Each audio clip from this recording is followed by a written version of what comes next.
Hello everyone, my name is Dairuka Sutane, and I am probably the last person on Earth that you'd expect to say nice things about a subject that most people revile. If you've watched any of my earlier videos, particularly my rant videos, I have been very critical of Paradox and its design team. I'd like to remind you that me being critical of something usually means I care about it. I only criticize because I want to highlight where things can improve.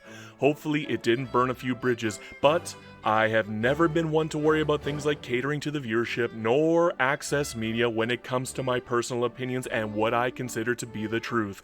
This video will serve as an example of that. So maybe this rant will come off as a bit of a shock who have already made up their mind on the subject of monetization. It has worsened because we live in a period where corporate shareholders matter more than the player base who actually buys the games. Make no mistake, I consider video game companies to be highly susceptible to corruption. Yet, at the same time, I do not revile Paradox's DLC policy. I don't begrudge them. I don't condemn them. I don't even feel the need to insult them. Do I think they overcharge a bit? Oh my, yes. But I also think they've earned it by releasing the mass majority of what should probably go into the DLC as a free patch. So yeah, I do not dislike it. So here we are again, once more into the fray. I am going to make a stand on a foothill that is going to anger a lot of my viewership.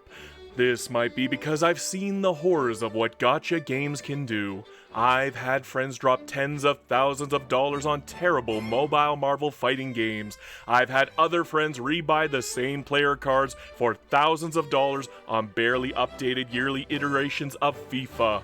I got to watch my former favorite shooter franchises slowly degrade into disgusting superhero costume microtransaction sales fronts, and I've gotten to enjoy watching the Fortnitification of once gritty and realistic shooters to cater to Zoomers who aren't even the player base to begin with. Video game companies are desperate. They deserve to be. They've gone too far, and nobody can afford their trash anymore. I hate how predatory video gaming has become. We have reached a point where I'm actively cheering for another 1983-style video game crash. I want to see the so-called big dogs collapse under the weight of their own hubris. Corporations have forgotten to take what they would see as small-scale risks and overpay for what they would like to call large, safe bets, only to lose hundreds of millions in the process, while the actual innovators left in the market perpetually make bank making what people want to play. This brings me back to Paradox. The point of this video. In one of the most hellish video game landscapes, they've managed to take two of their games that would have been pronounced dead on arrival by any other company, and they have turned them around. Say what you want about Stellaris and Victoria 3, but I consider these games future classics by this point. Yes, I do find it irritating to have to relearn how to play the game every single major patch, especially when they don't actually put new tutorials out, but at the same time, I find it liberating to know that my favorite game isn't just going to be abandoned and left to languish. My favorite video game series isn't going to end up like Sword of the Stars or Master of Orion, withered on the vine because the latest sequel was broken and the developers were unwilling or unable to fix it. No, I am filled to the brim with confidence in the future of nearly each and every single Paradox game. Somehow, some way, I am confident that even Imperator Rome might see a sequel. Why? Because Paradox's entire business model is based around DLC, and they want more evergreen series to exist to make DLC for. Sadly, and unfortunately, this does mean that not every base game is going to come out golden. Stellaris was complete ass on release. I hated the grid system. I hated that there was no way to play defensive because of the way the border spread was done. If you weren't the top dog in every game, the game was untenable and unfun because there was no way to recover. It made playing higher difficulties miserable, and it made playing games that you were leading on a cinch. Because if you couldn't recover when you were falling behind, the AI sure as hell couldn't recover. As for now, Stellaris is a challenge from beginning to end. Nothing is guaranteed. It has gotten to the point where the biggest danger isn't the crisis, but rather an unchecked, overpowered empire on the other side of the screen that has matched you in strength and handed the con and the crisis their collective arses. It can be exhilarating. In the current patch, Victoria 3 is the exact same way. Every single game, it seems there is at least 1 to 3 empires who will match you in growth. You might be 1 billion GDP by 1900, but Super Germany and Great Britain are right there with you at 700 million and 500 million.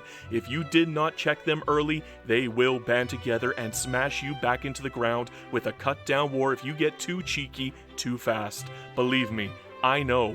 Go watch my streams for proof.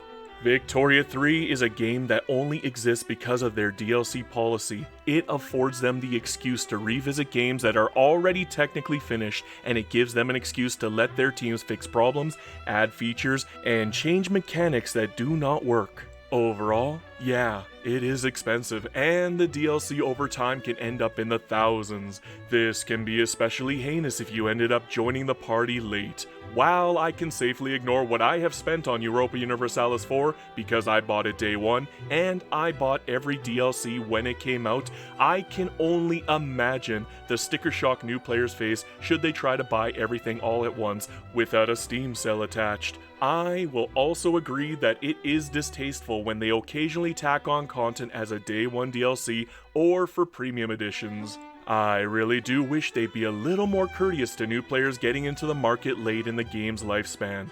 I would love to see more generous bundles for new players. Victoria 3's first few DLCs are pretty much pure ass anyways, so I would not bat my eyelashes if they bundled every DLC except Charters of Commerce for like $10 just to catch most players up.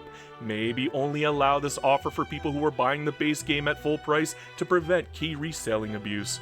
That is an aside though. My main point is that without the DLC, we would not be getting the consistent updates that we have known and typically loved.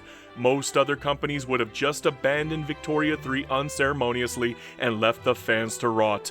Its potential would have been wasted, the developers would have been laid off or reassigned to a new unrelated project, and the cycle of modern gaming slop continues. If it were any other company except Paradox, Victoria 3 would have probably been forgotten for about 30 years until some trash company like EA decides to revisit it, with a mobile version naturally, to try and make a quick buck off of fans who remember the good old days when video game players weren't just pay pigs. I am thankful towards Paradox, more than you'll ever know. I do glaze them a lot, but that's only for people and things that I genuinely believe deserve the glazing. I pick and choose who gets idolized, and if you couldn't tell by the vitriolic way I speak of the other companies in this video, I am ruthless to those who I feel do not deserve to be glazed. There is a reason why I chose to be a Paradox YouTuber. I could have very easily just continued my transition to Civilization 7 and tried my hand there, but I didn't like the path Firaxis and 2K were taking, and I could not hold in my disdain, even if I was one of the few who enjoyed Civilization 7's 1.1 patch. Rather than just devolving into hating a game all the time, I decided to move back to what I love, Paradox games. I am here making videos because I love Paradox games. I am a fanboy first and foremost, and a YouTuber second. I do not expect many people to feel the same way as I do, however. Money is tight all over the world right now, and it can be a rather big ask to expect people to shell out hundreds of dollars just to play a game outside of its base form.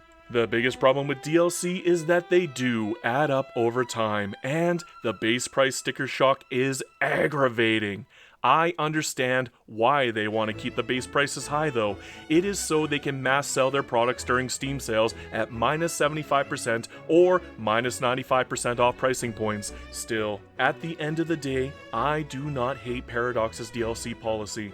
I see it as necessary.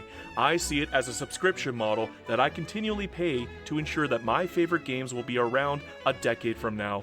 If you do not agree, all I can do is ask you to list the name of companies who do it better, and then we can give them their well-deserved flowers. I don't think there are many companies like that out there though, so you might actually be hard-pressed to find some.